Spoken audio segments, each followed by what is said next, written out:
35, and his 36, I'm sorry. His younger brother is 35, and he married 9 years ago a young lady he met in Hong Kong. She's half Chinese, half Austrian, and she's become our Princess Alexandra.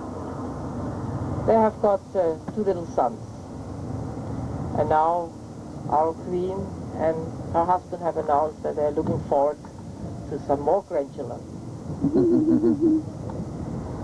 But both the princesses are very popular. Of course, we don't know the new princess yet very much, but Princess Alexandra, during the 9 years she's been princess in Denmark, has really done a fantastic job for Denmark, traveling quite often out for the royal family. And she speaks many languages fluently, even the Cantonese from Hong Kong. She's also learned herself some Mandarin.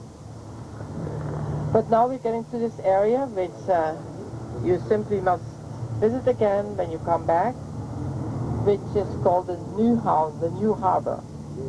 And it's a small canal which was dug for the wooden ships at the end of the 1600s.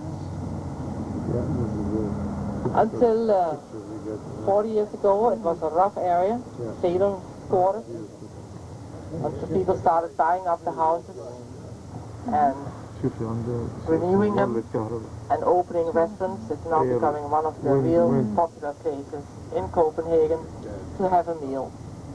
Hans Christian Andersen has also lived in many of the houses here. I can point out almost any of them because he always moved his house, his apartment. But we usually say here, number 20 on the left, this red building. This is where he started writing his stories, his very first story, which is called The Little Eyeless Flower. And I told you about these lightships. Here we're going to pass one of the lightships, which is completely in order. It belongs to the National Museum, on the right here, and then the gates down, then you can actually go into it and have a look what it really looked like. From this point you can also take the canal and harbor tours, so if you're in this area you might drive one of these tours. It takes 50 minutes, 50, and you pay in dollars. They accept US dollars. They don't accept credit cards, but they will accept US dollars. There's one here coming up on our right. It goes every hour. It's much cheaper than the one at the end of the canal. This one will charge you $4 US. It's very good. It's just as good as the one at the end. It charges you $8 US. But this one doesn't go as often, and especially in the holiday months there might be long queues to get on board. But again, if you're in this area, you have the choice of both of them. The little restaurants are also very popular, as you can see, even now so early.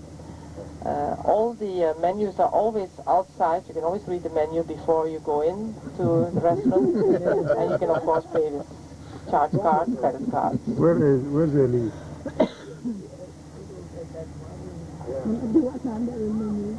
If there's any of you who really like the pickled herring, you know, in Denmark we've always eaten herring. It's one of the national fish dishes we have. There is a place here which serves a very nice luncheon table where you have a big choice of the different types of herring. Herring pickled different ways. Some can be done in red wine. And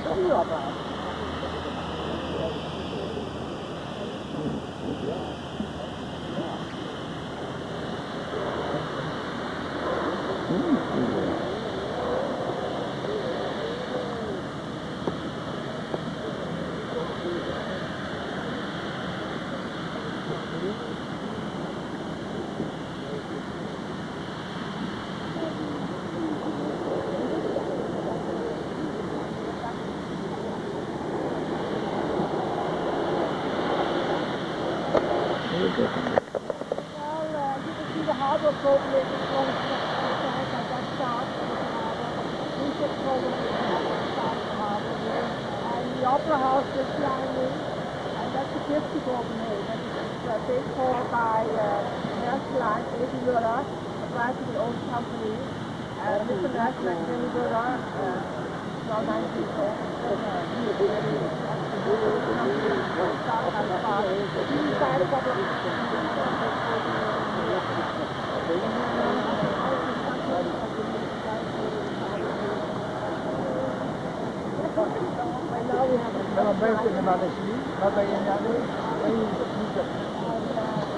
our only problem right at the moment is the storm because you see, everyone living on this area, of course, you have to go over the bridge. The bridge we came over before. We have to do the same thing. Then we have to go on this area that is called Christian House, which is a very small area, small road. And then we have to get over there. And then all the work very nicely, of course, when we go there. But then all 600 people go over at the same time. So I don't get it something very much.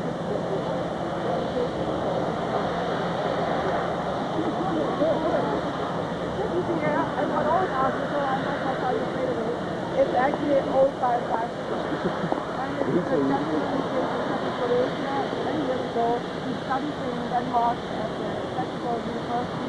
Then he immigrated to the United States and he was very much involved with the internet, all that working out, and he made a lot of money. And then he built this there. But